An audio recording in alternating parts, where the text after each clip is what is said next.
Ven y háblalo. Conversaciones y actualidad. ¿Qué pasó la semana pasada? Aquí se lo contamos.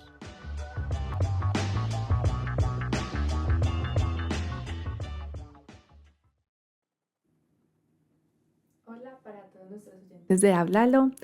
Hoy les presentamos un nuevo capítulo, el capítulo número 31. Estamos en cabina, Sara Vanegas y... José Manuel Olguín. ¿Cómo estás, José? Muy bien, gracias. ¿Y ustedes? Muy bien. Me alegro. José, ¿hoy de qué vamos a hablar? Bueno, hoy vamos a hablar sobre las elecciones presidenciales en Estados Unidos y la campaña presidencial en Estados Unidos, que se lleva que inició desde el 2023. Y para ello nos acompaña Doris Gómez Osorio. Ella es politóloga y profesora de comunicaciones de la Universidad Nacional y también es magíster en ciencia política de acá de la UDA, del Alma Mater. Muchas gracias por participar. ¿Cómo estás? Muy bien, muchas gracias a ustedes por la invitación. Listo, muchas gracias.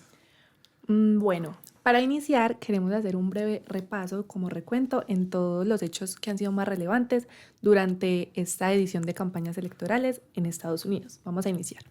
Bueno, algo importante para aclarar, que sepamos, es que esta campaña ha estado marcada por una cantidad enorme de polémicas, de situaciones, la llegada de Donald Trump después de haber pasado por varios juicios políticos y establecerse como candidato, hasta, bueno, un escenario que vimos hace poco, que fue el debate presidencial en CNN, en donde vimos un Trump que ya no interrumpía tanto, y por otro lado un Joe Biden que poco a poco pues en los medios se dice que ya se nota un poco más esta demencia que tiene, lo viejo. Entonces pues ha estado marcado como por eso.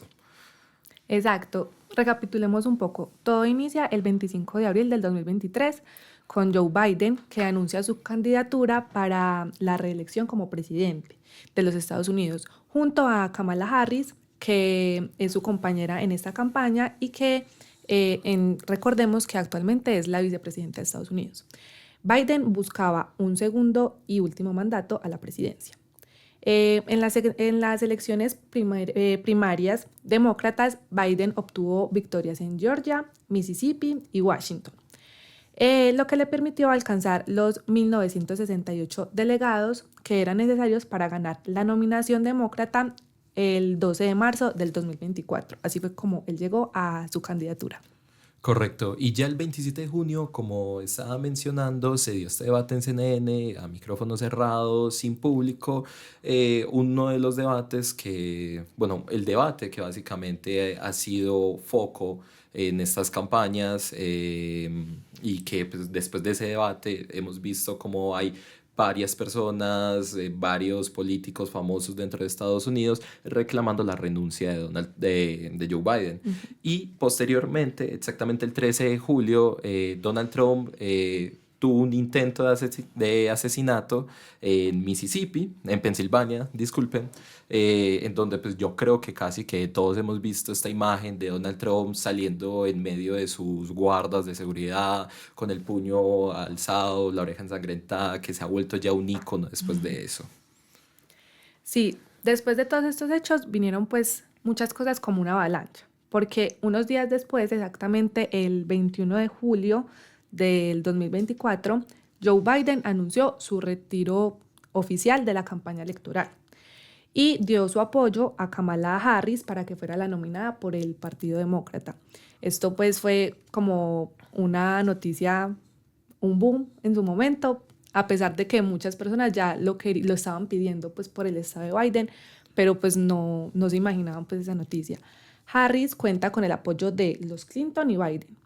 Y aunque Obama se abstuvo como de tomar una posición, sugirió crear un proceso para elegir un candidato sobresaliente en estas elecciones. Correcto, esa es la situación actual que nos encontramos. Y para ello, pues esta situación trae distintas preguntas que sería mucho mejor aclarar.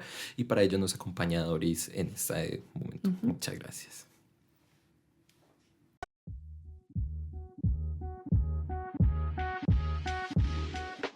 ¿Vos qué sabés? Ven y háblalo.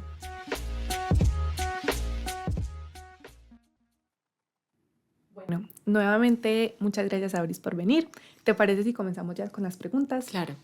Listo. Bueno, ¿Qué diferencias existen entre las jornadas de votación entre Colombia y Estados Unidos? Porque pues sabemos que la jornada y todo el recorrido es muy diferente al recorrido acá en Colombia, entonces queremos como aclarar un poco primero antes de hablar de toda la situación.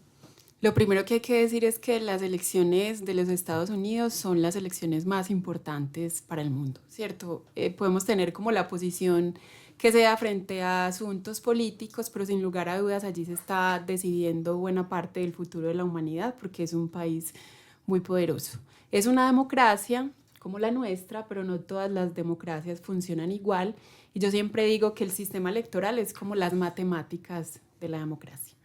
Y la manera como funciona el sistema electoral en los Estados Unidos es distinto al nuestro porque nosotros tenemos una elección directa, es decir, los y las ciudadanas vamos a las urnas, votamos, depositamos el voto y quien obtenga la mayoría de votos en esa elección, pues es la persona que resulta elegida.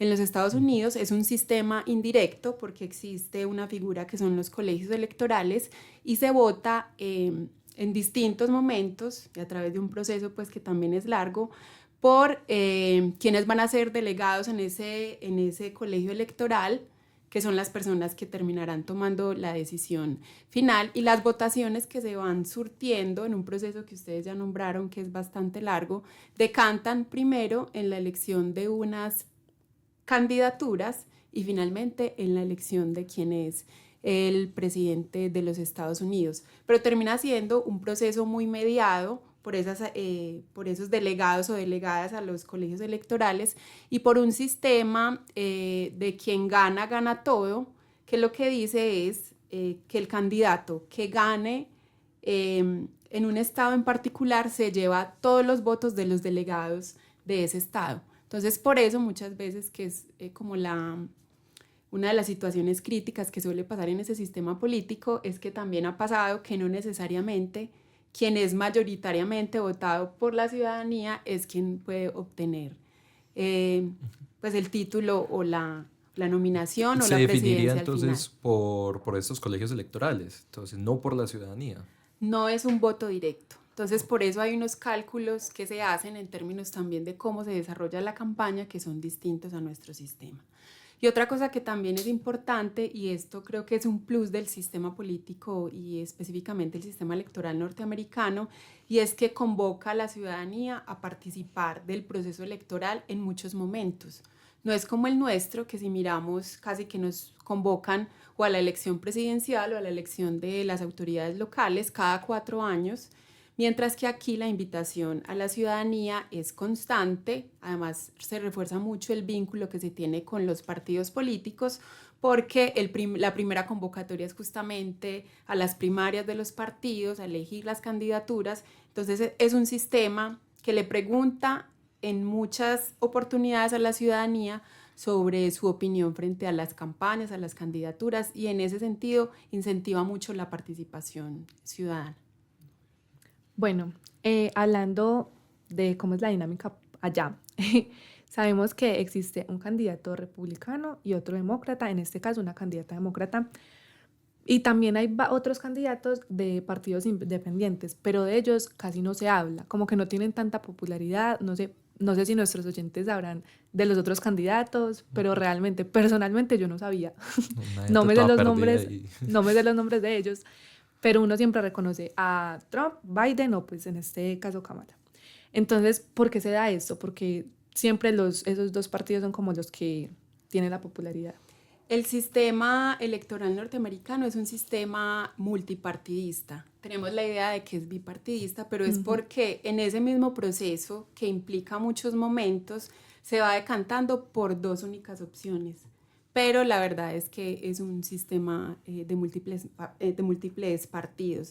Y ese sistema del que gana, gana todo, es lo que va haciendo que finalmente los 2 partidos que tienen una mayor participación ciudadana y un mayor número también de seguidores y de personas vinculadas, pues son los que terminan también atrayendo la mayor atención mediática.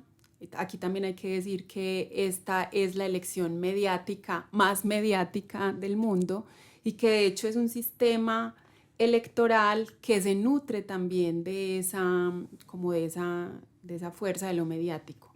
hay un momento clave que son las primarias, si las consultas de los partidos, que es un momento en el que, por ejemplo, los partidos despliegan unas campañas de comunicación muy fuertes con la ciudadanía y también de cara como al resto del país y del mundo, y también cuando ya son oficializadas las candidaturas de cada uno de esos partidos, que es como en el encuentro que hace cada uno de los partidos, donde presentan oficialmente la candidatura, y es uno de los hitos mediáticos y es uno de los momentos, por ejemplo, en los que más activa está la audiencia de la televisión.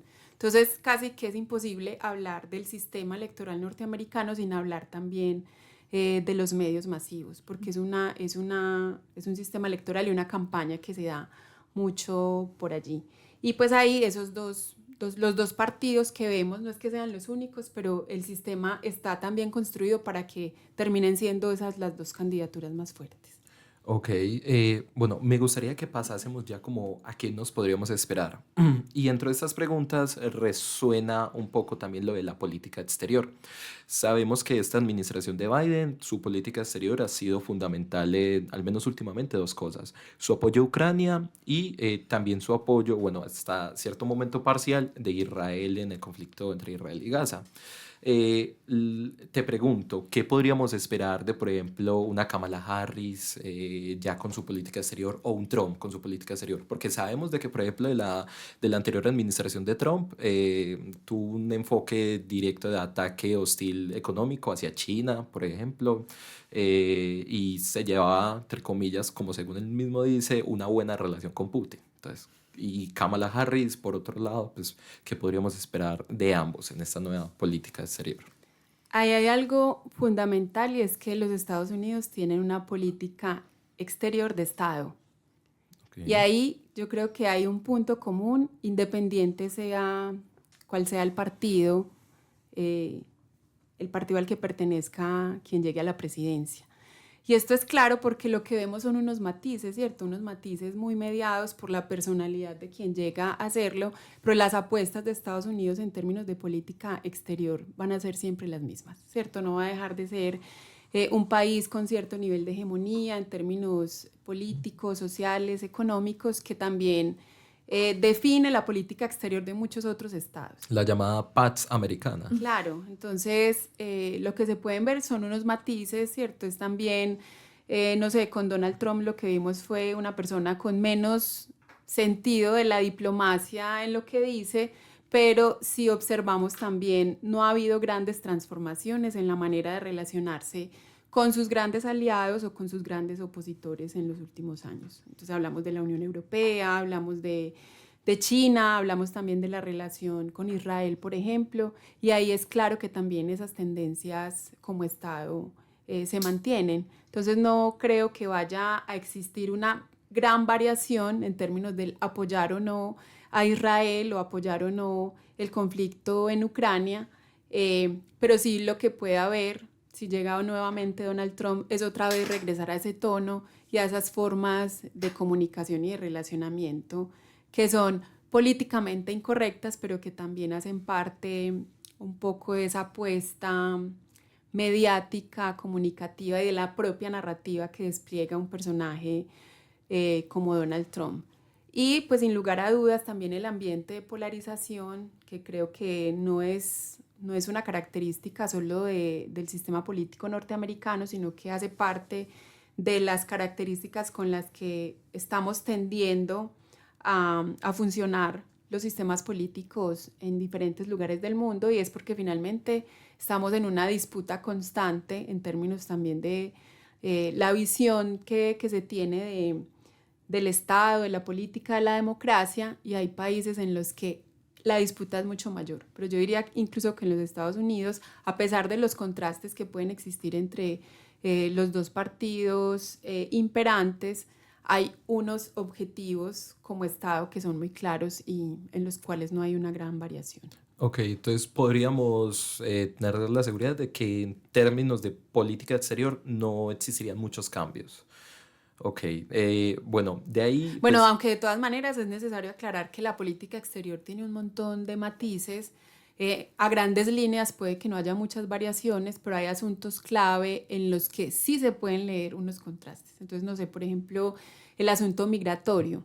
Es muy probable que Kamala Harris tenga unas propuestas menos radicales, pero igual no va de alguna manera a bajar la guardia frente al control migratorio.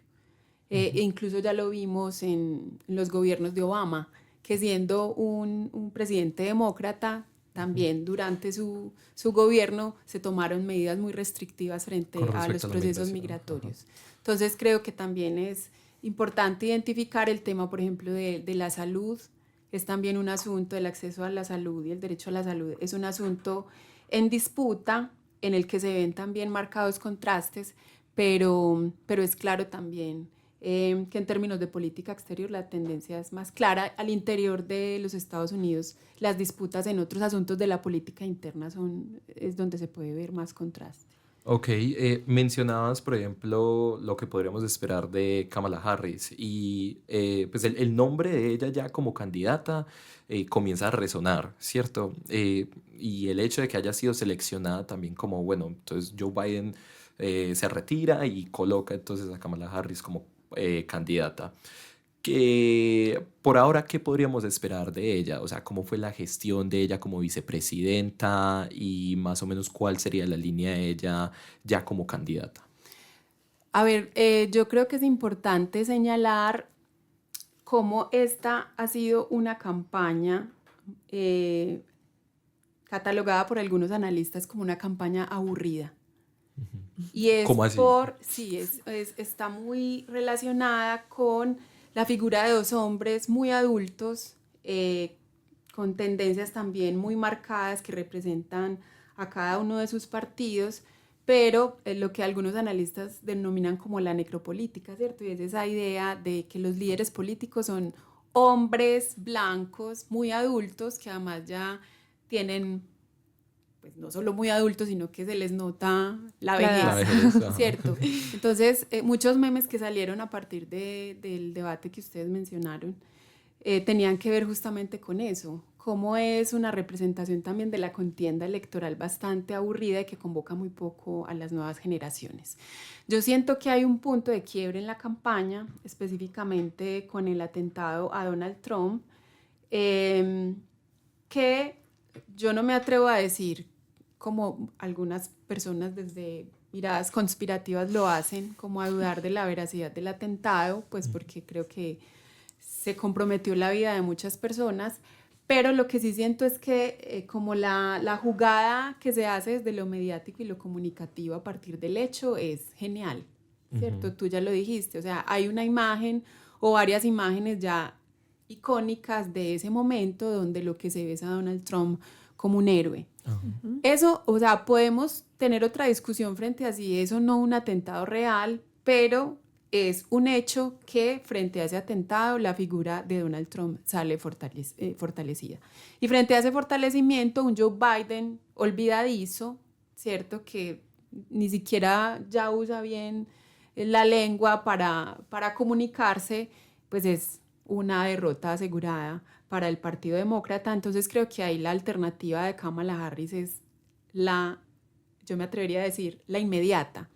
Pero también hay que decir que hasta el momento todas las expectativas que se generaron en torno a la figura de Kamala Harris como vicepresidenta, por ser mujer, por ser también una mujer de origen, pues desde unas bases sociales más distintas, sí, y también con una agenda alternativa de alguna manera, eran expectativas que no se habían cumplido, ¿cierto? Y lo que podíamos ver era como una gestión muy discreta por parte de ella, también muy discreta por parte de Joe Biden, es decir, no, lo que hablábamos un poco de lo que es las líneas generales de la política norteamericana, ¿cierto? Se movieron en los márgenes sin marcar como grandes contrastes en muchos temas, pero frente a este escenario actual es la vía inmediata, pero probablemente pudo haber existido unas candidaturas mucho más fuertes. Qué pena te interrumpo. Con respecto a esas candidaturas fuertes, podríamos afirmar que habrían candidatos que son capaces de hacerle mayor frente o candidatas capaces de hacerle mayor frente a Donald Trump. Pues ahí yo creo que pertinencia y el éxito de una candidatura también tiene mucho que ver con el contexto y con los actores que están en la disputa. Yo siento que una Michelle Obama, por ejemplo, es una mujer con muchísima más fuerza, pero que aparezca en este momento de la contienda, como así, técnicamente es aparecer, no es tan conveniente, justamente por la dinámica que tiene el proceso electoral norteamericano. Y es que finalmente es como la campaña en el contexto norteamericano se extiende en el tiempo. Y mientras más tiempo de exposición tengas en esa campaña como candidato o candidata, tendrás más oportunidades de conectar con el público, de salir en medios, de desplegar tu agenda. Y ya esta es una fase tardía de la campaña. O sea, queda muy poco tiempo y la imagen de una candidatura recién llegada en el sistema norteamericano es poco probable que logre el éxito final. Técnicamente la tendría muy difícil, pero si llega a ser fórmula, no sé, que se ha nombrado también una Michelle Obama y una Kamala, haciéndole frente a un personaje, pues como una antítesis de lo que representa Donald Trump, podría ser muy fuerte, pero también considerando que es una cultura muy conservadora, una campaña presidencial solo con 2 mujeres, también en ese contexto y en este momento no sería muy exitosa. Bueno, ahorita nos hablabas como de las políticas exteriores de Estados Unidos. Sabemos que Estados Unidos es un país que influye globalmente y sobre todo también en nuestro país. Entonces, para que hablemos un poquito de cómo podríamos anticipar una posible victoria de Donald Trump o de Kamala Harris y cómo alguna de esas 2 posibles victorias afectaría en nuestro país, en nuestra política interior, en nuestra relación con ellos, pues sí, como todas estas afectaciones o pues consecuencias de la victoria. Bueno, ahí hay como muchas aristas para analizar. Sin lugar a dudas, la relación de un gobierno como el gobierno de Gustavo Petro que es progresista o de izquierda, con un gobierno de una línea demócrata como la de Biden, tenía como mucha más cercanía, ¿cierto? Aunque también guardando las distancias. Pero ya sabemos, si llega en un momento determinado un Donald Trump, ya sabemos cuál es su tono, ya sabemos además que tiene muy poco interés en mantener unas relaciones con Colombia, Estados Unidos con Colombia, mucho menos Estados Unidos con Donald Trump como presidente, con una línea y una tendencia política y una agenda como la que conocemos, más conservadora, más de derecha, con un gobierno progresista que también tiene una agenda absolutamente opuesta. Creo también que es importante señalar, Colombia siempre había tenido una política exterior muy centrada, esa es una decisión que se toma desde la política exterior desde hace muchos años, y Colombia había tenido esa línea, era como priorizar la relación con Estados Unidos y a partir de la relación con Estados Unidos, la relación con sus vecinos. El gobierno de Gustavo Petro da un giro un poco a esa concepción y lo que hace es fortalecer la relación con los vecinos y tratar la relación con los Estados Unidos como la relación con otro vecino que sí tiene mucho poder, pero no es la principal. Entonces creo que ahí se habría contrastes significativos, un poco pensar que si llega Kamala sería continuar como con la línea de relación que se ha bilateral que se ha tenido hasta ahora, y que si llega Trump pues sería una ruptura en ciertos términos.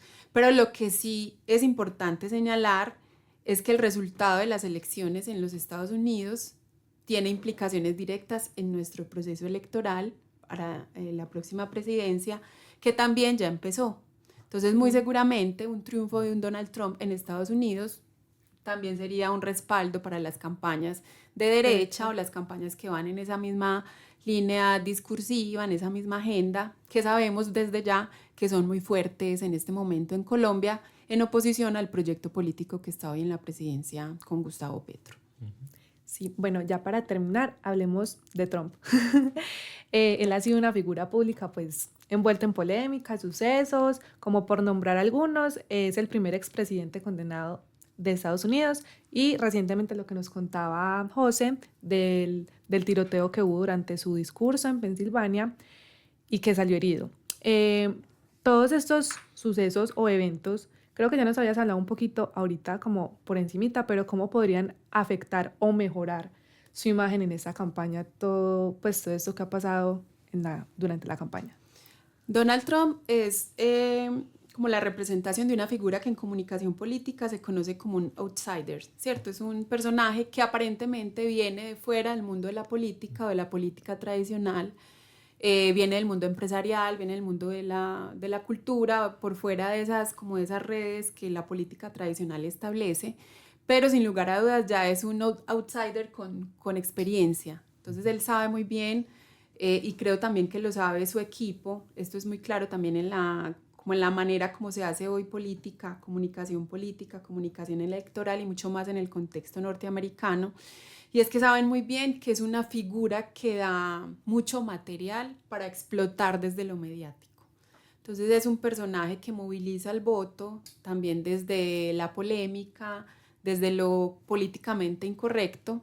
Entonces lo que hace es un poco, yo lo leo así, él tensa mucho la relación de lo que se puede o no decir en política, ¿cierto? Y está en el margen. Y lo que hace es que abre la posibilidad de que muchos discursos que por años en esa mirada correcta de lo que es la democracia y la política ya no podían decirse, hoy están pudiendo decirse, ¿cierto? Salir a decir que soy machista, que no me gustan los negros, que no me gustan los migrantes, que las mujeres, en fin, etcétera. Eso también llama y convoca a un montón de personas que no se han sentido convocadas por la política correcta, ¿cierto? De esos márgenes que se habían establecido y que creíamos que eran también correctos. Entonces, creo que la campaña en torno a una figura como él se mueve mucho como en ese margen, y aquí lo que es interesante es ver también cómo desde el otro lado se está aprendiendo a contener este tipo de figuras, ¿cierto? Y es porque en un mundo que estaba muy acostumbrado a cierta manera de hacer la política, aparecen estos personajes con esos discursos disruptivos, cuando hay tanto descontento también frente a la democracia, frente al Estado, frente a cómo funciona la sociedad. Creo que esto plantea otros retos frente a, bueno, cómo vamos a hacer para defender la institucionalidad, la democracia y también unos valores mínimos que nos están permitiendo vivir como sociedad, y que es también un acumulado y un montón de logros de la sociedad civil, de las organizaciones de mujeres, de las organizaciones LGBTIQ+. Entonces creo que ahora también ya conocemos el monstruo, por decirlo de alguna manera, ¿cierto? Esa derecha que usa la democracia y los instrumentos democráticos para llegar al poder, y estando en el poder despliegan unas agendas antidemocráticas. Lo vimos con Trump, lo vimos con Bolsonaro y con otras representaciones y líderes a nivel global, pero creo que estamos más preparados y preparadas hoy de lo que estábamos cuando llegó Donald Trump a su primera presidencia, cuando llegó Bolsonaro, y que sabemos que la defensa de ciertos valores occidentales que nos estaban permitiendo vivir mejor tiene que estar en el centro de la agenda, y que los derechos humanos de muchos sectores sociales que pensamos que ya estaban ganados entran otra vez como a barajarse en la disputa, y no debería ser posible. No deberíamos estar, por ejemplo, pensando en si los derechos de las mujeres entran otra vez en discusión. Eso no debería estar ni siquiera en discusión, pero es ese revisionismo que estas agendas ultraconservadoras proponen, y siento que ya es mucho más claro que esa es la disputa. Creo que antes pasaban estos personajes por lo cómico y no dimensionábamos que tras lo cómico se estaba jugando también el valor central de la democracia, de la pluralidad, la defensa de la diversidad, de los derechos humanos, etc. Ok, de esta manera pues podríamos concluir de que pues, estas próximas elecciones van a traer cambios significativos no solo a Norteamérica, sino pues, prácticamente a todo el mundo. Sí, total. Doris, muchísimas gracias por participar en Hablalo. No sé si quieras agregar algo más.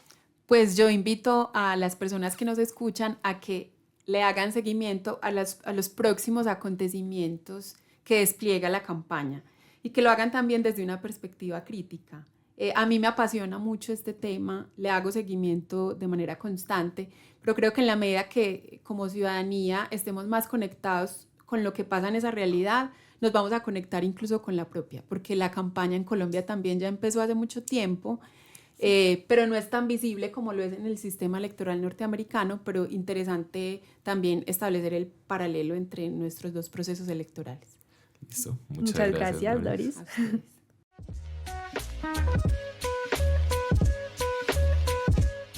Hoy, háblalo.